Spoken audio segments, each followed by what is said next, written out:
What's up, YouTube? I'm checking out Rob Ricks. I am back. This is episode 4, spoiler filled review of Fear the Walking Dead. Oh yeah.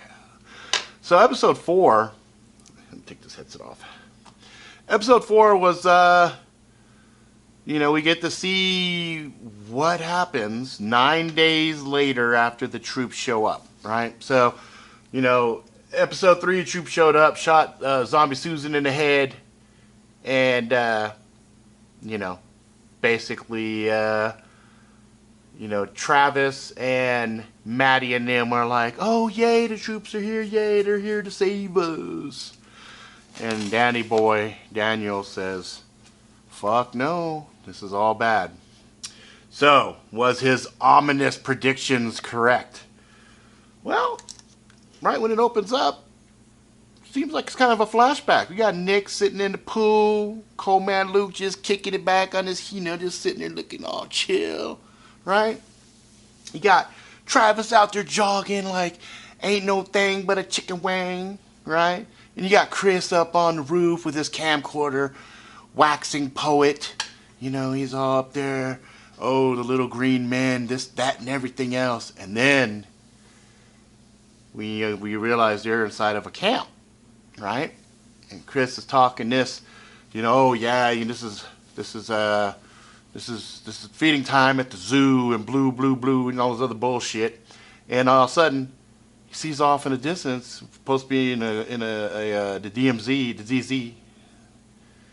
Yeah, DZ, the danger zone, I guess is what they're calling it. In the DZ, where all the zombies and shit are supposed to be at. There ain't supposed to be no life out there, but he sees like a signal mare flashing. He's all, oh, what the fuck? So anyway, Travis is done doing his little jog, comes in the house. They got like a thing broke down, lets you know when you're gonna have power, when you don't have power, this, that, and everything else. And Maddie's all bent. She's upset because she's holding down the shit. She's keeping an eye on Nick. Griselda and them all still sitting in the house, which is, it's kind of fucking funny to me. Not everybody was still there in the house. So why Daniel and them just didn't decide, fuck it, we'll take the next door neighbor's house. The dude that fucking is dead, right? Take that spot. But why they all kind of stuck together 9 days into it when Daniel obviously thinks that fucking Travis is a piece of shit, little gutless whore, little bitch. Kind of taking me by surprise. But anyway, Griselda's still there. She's still being treated. Maddie's kind of upset because, all the households. I mean, even having Liza and Chris in that same house. I mean, there's tons of houses that were probably empty.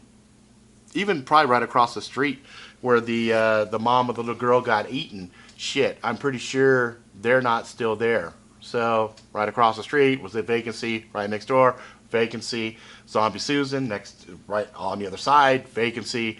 Because we know that for a fact because later on in the episode we see fucking Alicia walking around inside of Zombie Susan's house. So anyway, there's a part where Travis and Maddie start having this little fucking fight, and Alicia just shocks it. She's all, both of y'all shut the fuck up. You're being dumb little bitches. You're not being real with the situation. Situation is we're sitting in a motherfucking camp. Woo, woo, woo. And all this other bullshit. So she strikes out with Ophelia. God, I always have a hard time saying that bitch's name. Danny Boy's daughter, right? And Travis is like, fuck it. So he breaks out, heads out, sees Chris on the fucking roof. The biggest problem I see with the show is the parents not listening to the motherfucking kids and giving them any kind of respect. So Chris is trying to tell his dad, yo, Dad, check it out. Motherfuckers is out there. They're flashing this shit. And his dad's all, just stop. You're being stupid. Go help fucking Maddie. Help her with whatever the fuck she's doing. Stop being a dipshit. And I'm like, wow, really? Then we see there's an exchange between Maddie and Nick, right? The junkie.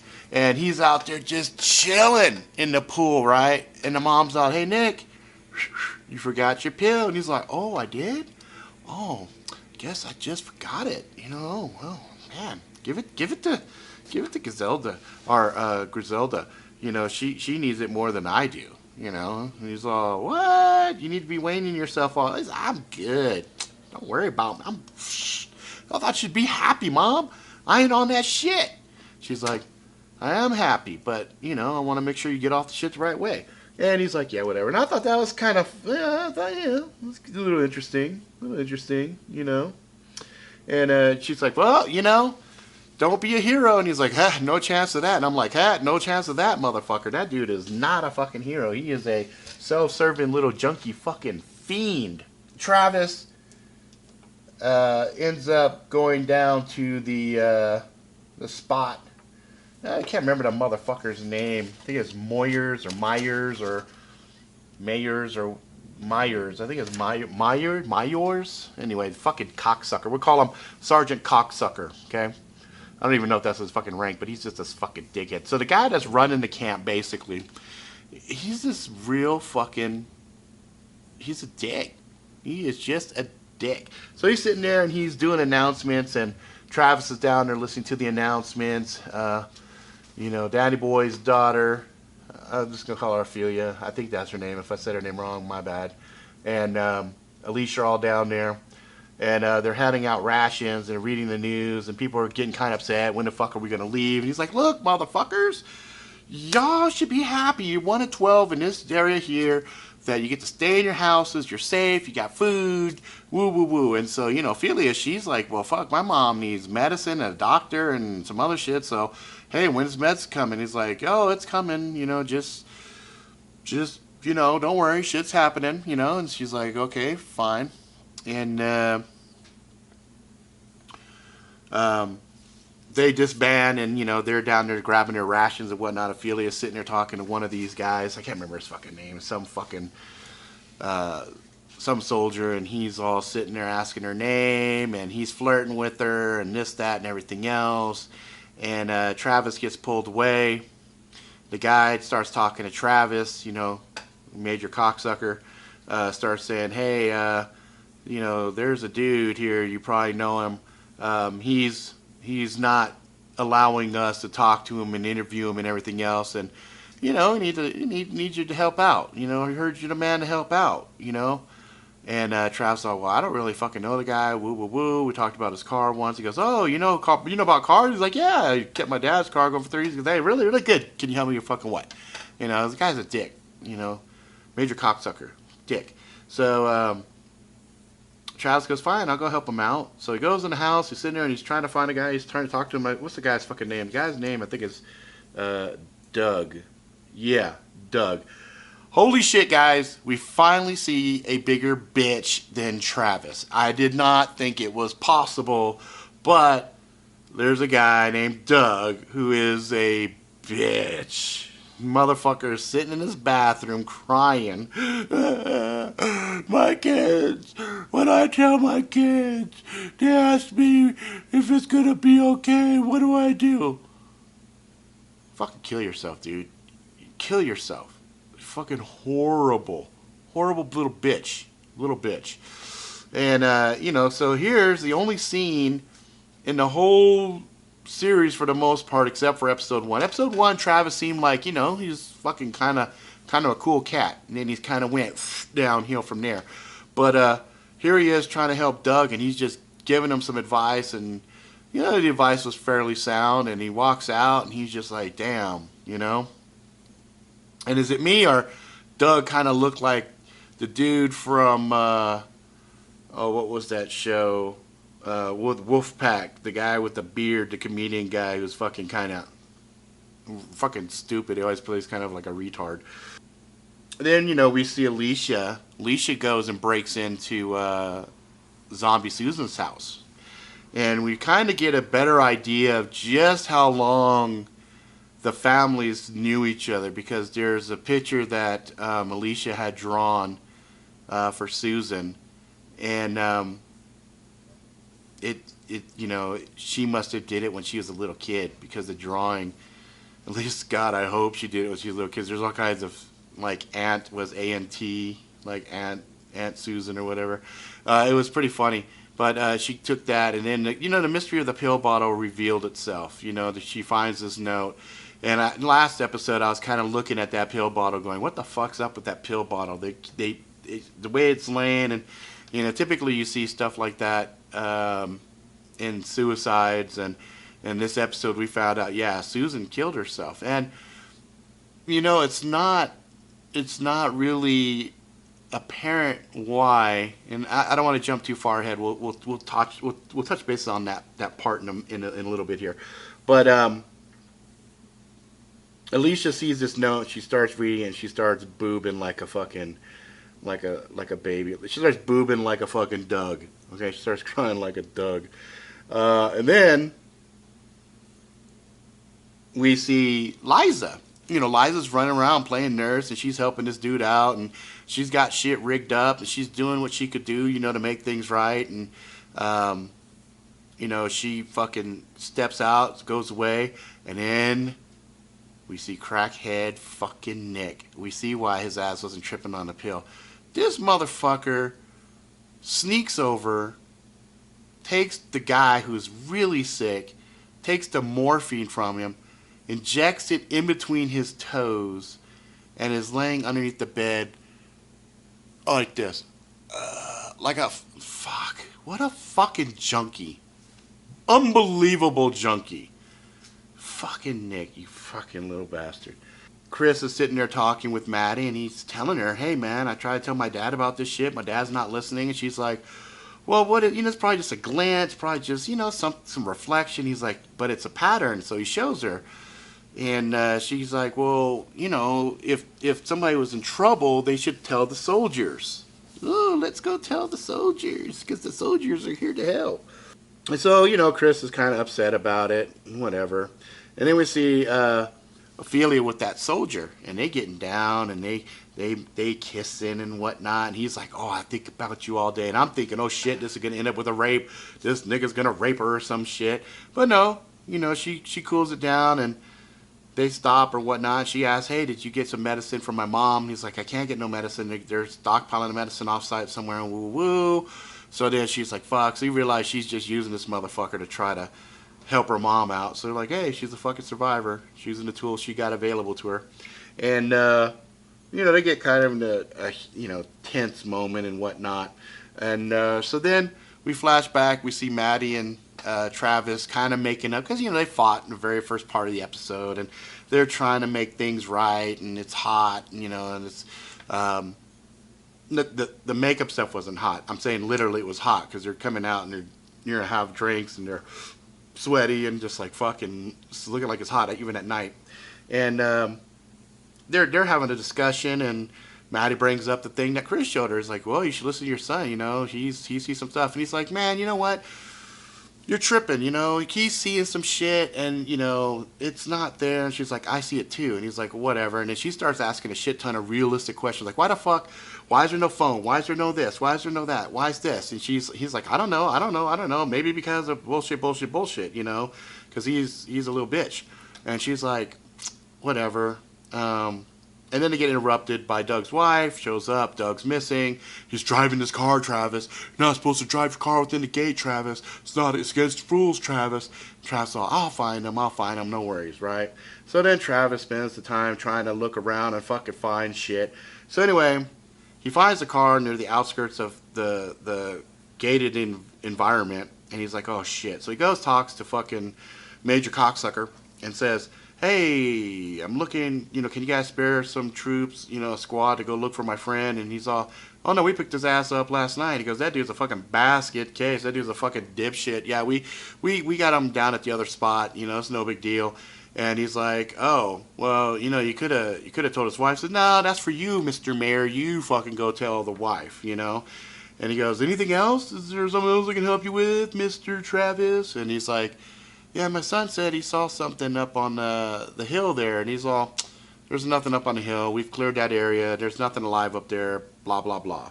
He's like, "Yeah, I know. Just forget I said anything." And Major Cocksucker says, "I already did. I already forgot about it." And as Trevor is walking away, you can see in a fence, somebody had put up REV for like Revelations 21:4, and I looked it up, and what it says for Revelations 21:4, it says, "He will wipe every tear from their eyes. There will be no more death, or mourning, or crying, or pain, for the old order of things has passed away."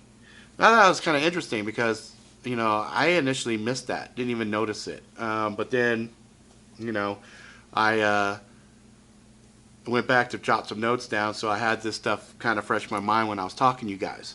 And so anyway, Liza goes back to the morphine house where she was taking care of the one doc that Nick, the one guy that Nick's been jacking the meds from, and there's this mysterious lady there. It turns out to be a doctor for the military or whatever.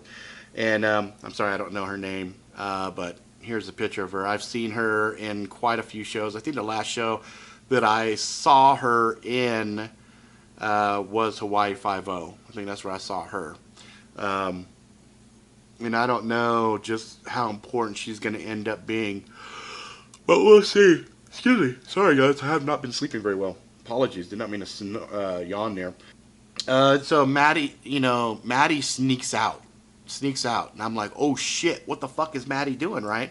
So Maddie sneaks out. She's looking around. She's trying to figure out what's going on, and she sees all, like you see a disaster, they put a wall up, and hey, have you seen this person? This person's missing, blah, blah, blah. If you have, call this thing. And I thought that was a little out of place because everything happened so fast that I doubted seriously that they would have a huge section like that, kind of with have you seen this person, that you typically see after a disaster, because everything escalated so quickly, and that it was just, so it seemed like that was really out of place, and didn't seem like that was appropriate for this. That this felt weird to me to see that there. And so she goes and she's seeing all these motherfucking things, headshot, but she sees one guy with a gun right near him, headshot, right? And it was obvious he wasn't a zombie, okay? Because the zombies don't use tools, they don't use guns. This dude had a gun. The other thing I felt was a little perplexing was, why did nobody take the gun? Like, if the soldiers pop a cap in this fucking dude and they walk past him, it's still a usable gun, right? And if your orders are to shoot anything that fucking moves, you're going to shoot somebody and leave a gun behind for somebody that might be a friend or something to run, snatch up, and then engage you with? That's another thing that felt fucking stupid. It didn't seem right to me. So that was a secondary part. I was kind of like, what the fuck? She almost gets caught by a patrol, kind of walking through, and then she gets back home. And when she gets back home, Daniel's sitting there waiting for her, and Daniel's like, "Where were you?" And what's cool with her and Daniel is she doesn't feel the need to fucking lie to him or bullshit him. She said, "I went out past the gate." He goes, "Oh, really? What'd you see?" And she breaks it down. She said, "I saw some of the motherfuckers that were the scary things. They were shot. But I saw some people in the road that had guns and stuff. They weren't shot." And then Danny tells a story about when he was a kid. And he said, there was some military came into my village. And they started taking people away. He goes, my father was an important person in the village. So he went to the military commander and asked, hey, what's up with the people that are taken away? Where are they at? And the guy says, don't worry, they come back. They always come back. And he said, I was out fishing. He said, I was standing there and fishing, and he was right. They all came back, all at once, all around me, bodies everywhere. And so you realize quickly that Daniel has been through a lot of shit. And that makes him a very interesting character, because people typically that survive those things and can hold it together are the types of people you want in high stress situations if they still have that rock, that foundation, that strength, that inner fortitude. And it's very obvious to me thus far, Daniel is probably the strongest character in the entire show from a mental fortitude point of view. So this story was really kind of good for him to explain things. And at one point he says, you need to keep an eye on your boy, and you need to be ready when things happen. You be ready to move fast. And she's like, what? And so again, he kind of foreshadows when things happen, they don't happen slow, they happen very fast. And now we're hearing this thread kind of reoccurring because Tobias threw it out there at one point. You know, it's a reoccurring thing. Things are going to happen. They're going to spiral out of control really fast, and you better be ready to go. And she says, keep an eye on your boy. So she goes looking for Nick, who found out when Liza and them came around with the doc. The doc was asking him if he needed methadone, and he's like, no, I kicked it. And she's like, oh, checking his blood pressure, this, that, and everything else.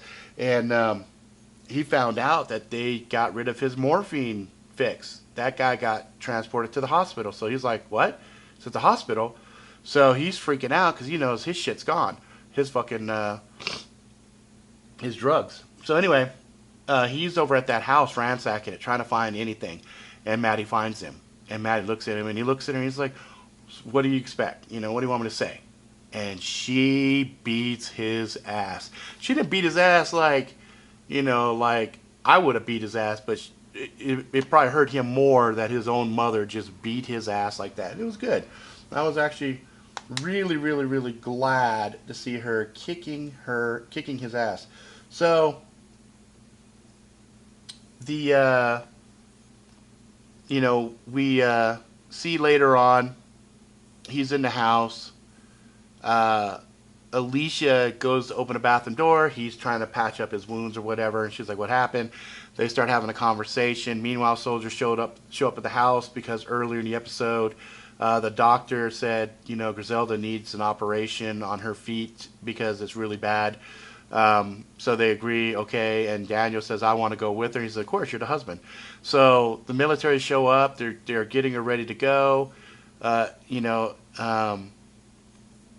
Travis sees them loading her up, and he's like, whoa, what's going on? And, you know, Liza's like, she needs an operation or else, you know, things are going to be bad. And he's like, oh, okay. So they go to get ready to take off. Daniel says, yeah, I'm going with her. Soldier blocks him, says, no, I don't have your name on a list. And like, what do you mean? That's my wife. I'm going with her. He said, no, the only person I have on this list that's going to go with us also is a Nick. And so, like, Nick. And then, you know, Alicia tells Nick, run. So Nick goes to run. He gets his ass beat again, catches a nice rifle butt right to the face. And they zip tie his ass and start to march his ass out. Liza's outside, and she's telling the doctor, no, I can vouch for Nick. He's okay. I'll keep an eye on him. She's like, you really want to help? And Liza's like, yeah, I want to help. Get in the fucking truck, come to the hospital and help me. She goes, but my son is here. She goes, you will be back to your son. Your son is safe for right now. Just come with me to the fucking hospital. And she's like, she's torn because she wants to help, but, you know, she doesn't want to leave her son. And at one point, her son's at the window, and she mouths to him, and I read lips, so I was able to tell. I had to look at it once. And it basically said, I'll be back. I love you. And then she jets off. And Chris sees her leave, and obviously he can't read lips because he flips out, fucking loses it. Maddie runs outside, sees them driving off with Nick, and she sees Liza in a truck driving off too. The soldiers at one point had Chris and Daniel in the crosshairs, and, you know, Travis jumps in front of him like, what the fuck? Is an old man and a kid? What the fuck is wrong with you guys, right?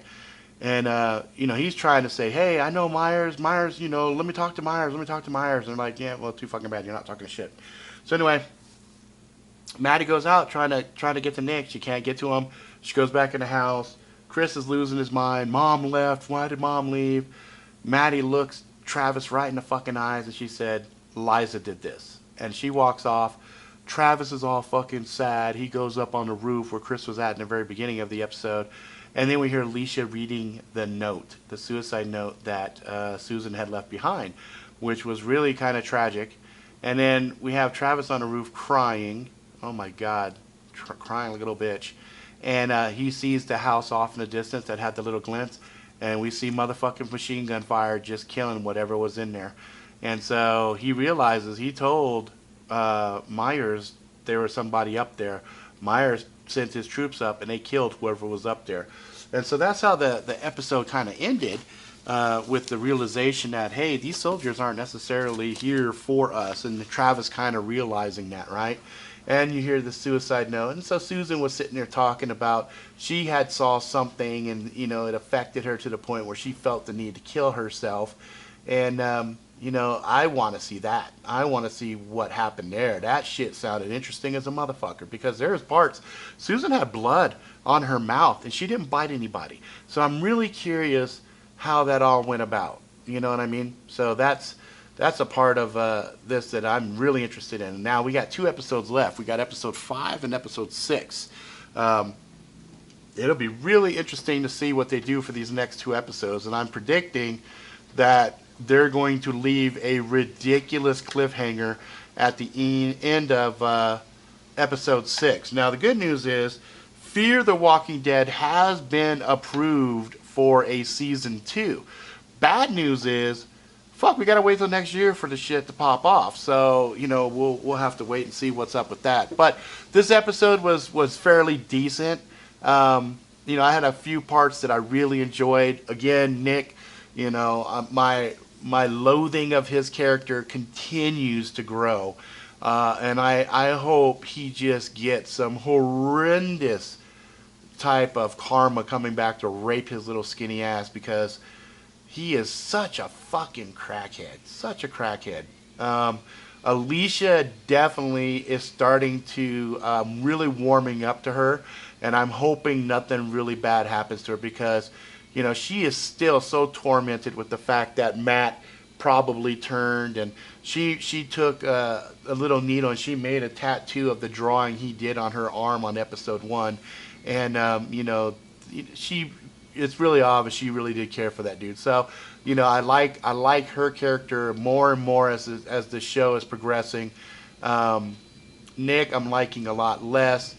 Liza, you know, she is really committed to trying to help people, and she was lying to people to build up their trust, to allow them to take care of their husbands and things of that nature, and she was really just trying to help people. So from that point of view, I like her. Travis is a little fucking weak bitch, and it's going to take some really epic shit to flip his ass around, because he is just fucking horrible. I can't stand that fucking dude. Daniel, again, bad motherfucker. Daniel is my motherfucker, man. He is he is no joke. I like him a lot. I can't wait to see what we have in store for him. Griselda, we already know she's gonna fucking die. There's just no fucking way she's gonna live. With the wound the way it is, and they're taking her to a hospital. They're probably gonna have to cut off her fucking foot or something. You know, she is no Herschel, so she's not gonna be able to hobble around and be of any real use. Let's see, Chris. You know, Chris is observant. Chris is rebellious. He might shape up to be something of substance. I'm not sure. Maddie's got some motherfucking balls, and Maddie is, I think she's a writer. I think out of her and Travis, she's the fucking strong one, and Travis is the bitch. So I definitely think she can carry some stuff. I'm liking her more now. She had a couple of parts in here I kind of was like, damn, you're still fucking a naive dumb bitch, but she made up with it with the sheer balls of taking a fucking bolt cutter and cut through a fence and going outside where there's supposed to be just a shit ton of scary things. So I applaud her. Good fucking job on your part, Maddie. Ophelia, you know what? She could die and I really wouldn't care. She's just kind of a filler character for me at this point. She's just, you know, she's doing what she can to try to help her mom, but not feeling her. So she could die. I wouldn't really care. Travis can die. Wouldn't really care. Nick could die. Really, actually, I'd be pretty happy to see Nick die. Especially if it was a slow death, like they're pulling out like intestines and shit, and he's just laying there from a stomach wound, just dying slow. That would be fucking cool, I think. So yeah, so that's it. Okay, so that we're gonna wrap up episode 4, and episode 5 will come out next week. It's already out right now. You're gonna watch it probably tonight, and then we'll do the review next week, and then we only have one left, guys. I know.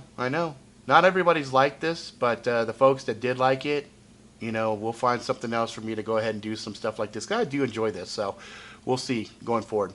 Okay, guys, that's it for now. If you like it, please subscribe. Tell your fucking friends. Share it far and wide. Just make sure if you share it, you let people know that, you know, I have foul language. Fuck, shit, fuck, dick bag motherfuckers. You know, I curse like a sailor.